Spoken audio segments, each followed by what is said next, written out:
And நம்ம இலக்கிய சிறையில் கண்டிப்பாக நம்ம கௌதம் சார் நினச்ச மாதிரியே நம்ம ரேவதி அம்மாவை அந்த எஸ்எஸ்கே கிட்ட காட்டணும், நம்ம கௌதம் சாருக்கும் உண்மை தெரிய வரணும் அப்படின்னு சொல்கிறவங்க மறக்காம இந்த வீடியோக்கு லைக் பண்ணிக்கோங்க. வரப்போற எபிசோட நம்ம எதிர்பார்க்காத நிறைய திருப்பமும் சுவாரஸ்யமும் காத்திருக்கு. அதை பார்த்து தெரிஞ்சுக்க இந்த வீடியோவை ஸ்கிப் பண்ணாமல் முழுசாக பாருங்க. அப்படியே நம்ம சேனலையும் சப்ஸ்கிரைப் பண்ண வச்சுக்கோங்க. இப்போ எபிசோட் எப்படி ஆரம்பிக்க போகுது அப்படின்னு மாதிரி பார்த்தாக்க, ஒரு பக்கம் நம்ம கௌதம் சார்கிட்ட நம்ம இலக்கியா வந்து இந்த விஷயத்த வந்து கேட்ட உடனே நம்ம இலக்கியா பயங்கரமாக வந்து ஷாக் ஆகுறாங்க. என்ன கௌதம் சொல்றீங்க, என்கிட்ட ஒரு வார்த்தை கூட சொல்லாம ஏன் இப்படி வந்து பண்ணீங்க, எதுக்காக அந்த எஸ்எஸ்கே கிட்ட நீங்க வந்து இப்போ உண்மையை சொல்லணும்னு சொல்லிட்டு துடிக்கிறீங்க அப்படின்ற மாதிரி சொல்லும்போது, அந்த எஸ்எஸ்கே என்ன பெற்றவங்க யாரும் இல்லைன்னு சொல்லிட்டு எப்படியெல்லாம் அசிங்கப்படுத்துறான் உனக்கே தெரியும் இல்லையா இல்லையா அதுக்கு ஒரு முடிவு கட்ட போறேன். இதுக்கப்புறமா அந்த எஸ்எஸ்கே என்னை பார்த்து அப்படி சொல்லவே முடியாது, ரேவதி அம்மாவை நிற்க வச்சு இவங்க தான் என்ன பெத்த தாய் அப்படின்ற மாதிரி சொல்ல போறேன்னு சொல்லிட்டு நம்ம இலக்கியா கிட்ட சொல்றாங்க. உடனே நம்ம இலக்கியாவில் அதை வந்து எப்படி தடுத்து நிறுத்துறது அப்படின்னு சொல்லிட்டு யோசிக்க ஆரம்பிக்கிறாங்க. ஏன் அப்படின்னா இந்த எஸ்எஸ்கே தான் தன்னுடைய அப்பான்னு சொல்லிட்டு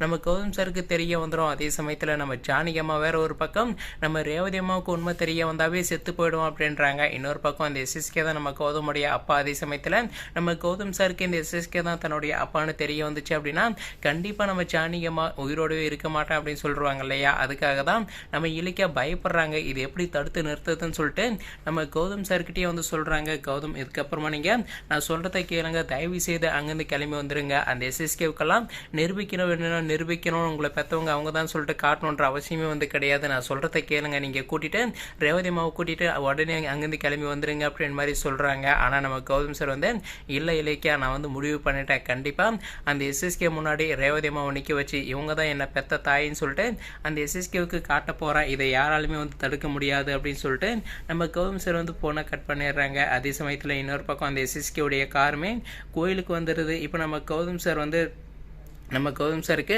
நம்ம இலக்கியா கண்டினியூவாக வந்து கால் பண்ணிகிட்டே இருக்காங்க. ஆனால் நம்ம கௌதம் சார் வந்து ஃபோன் அட்டன் பண்ணவே கிடையாது. நம்ம இலக்கியாவுக்கு பயங்கரமான டென்ஷன். இன்னொரு பக்கம் நம்ம ஜானகி அம்மாவுக்கு என்ன ஆச்சு ஏதாச்சும்னு சொல்லிட்டு டென்ஷனு. அதனால் நம்ம ஜானகி அம்மா கிட்ட நம்ம இலக்கியா இப்படி தான் ஏதோ ஒரு பொய்யை வந்து சொல்லிட்டு அங்கேருந்து வேகமாக வந்து கிளம்பி எப்படியாச்சும் தடுக்கணும்னு சொல்லிட்டு நம்ம இலக்கியா ஒரு பக்கம் கோயிலுக்கு வந்து கிளம்பி போயிடுறாங்க. இன்னொரு பக்கம் இப்படி பரபரப்பாக போயிட்டு இருக்கும்போது அந்த அஞ்சலியும் அந்த பைரவியும் வந்து சண்டை போட்டுட்டு இருக்காங்க. அந்த பைரவிக்கு இந்த அஞ்சலிக்கு இந்த பைரவி வச்சு ஆப்பை வந்து கண்டுபிடிச்சிட்டாங்க. அதே சமயத்தில் இந்த விஷயத்தை எப்போவே நான் கார்த்திகிட்ட சொல்லுவோன்னு சொல்லும்போது அந்த பைரவி வந்து போனை பிடிங்கிறது மட்டும் இல்லாமல் இந்த பைரவி இந்த அஞ்சலியை வந்து மிரட்டுறா. இதை பாரு, நான் வந்து இது இல்லை இன்னொன்று என்னவெல்லாம் பண்ண போறேன்னு மட்டும் பாரு, என்னுடைய அதிகாரத்தையே வந்து பிடிங்கிருக்கு அப்படின்னு சொல்லிட்டு இந்த பைரவி இந்த அஞ்சலியை வந்து மிரட்டிட்டு இருக்காங்க. இப்போ அந்த எஸ்எஸ்கேவுடைய கார் வந்து கோயிலுக்கு போன உடனே இந்த எஸ்எஸ்கே உள்ள போயிட்டு ரொம்ப ஆர்வமாக வந்து போய் பார்க்குறாங்க. யாராக இருக்கும், அந்த ரேவதியாக இருக்குமா இல்லை வேற யாராச்சும் இருக்குமான்னு சொல்லிட்டு போய் ரொம்ப ஆர்வமாக வந்து பார்க்குறாங்க. அந்த சமயத்தில் தான் நம்ம கௌதம் சார் இந்த எஸ்எஸ்கேவை பார்த்தோன்னே